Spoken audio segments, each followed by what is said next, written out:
Muda uliobaki ni mchache, hautoshi kuvumilia dharau. Big money never come clean, man.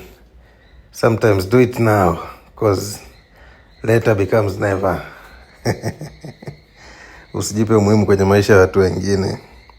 Na usiseme siwezi kuishi bila fulani, sema siwezi kuishi bila pesa. Kwa sababu unapompa mtu kwenye maisha, umuhimu kwenye maisha yako, maana yake unajitengenezea shimo kesho. Binadamu ukisema huyu ni rafiki wa kufa na kuzikana, lazima mwisho wa siku atakuzika tu. Hao ndo binadamu. Maana kuku anaogopa kuliwa na mwewe, lakini mwisho wa siku anakuja kuchinjwa na binadamu aliyeishi naye miaka yote na kumwamini.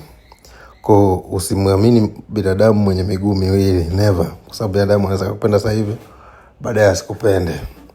Pambana, tafuta pesa.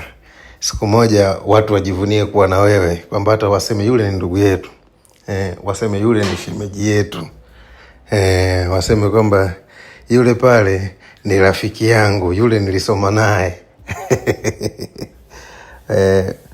Bila pesa bwana, maisha na madharau sana.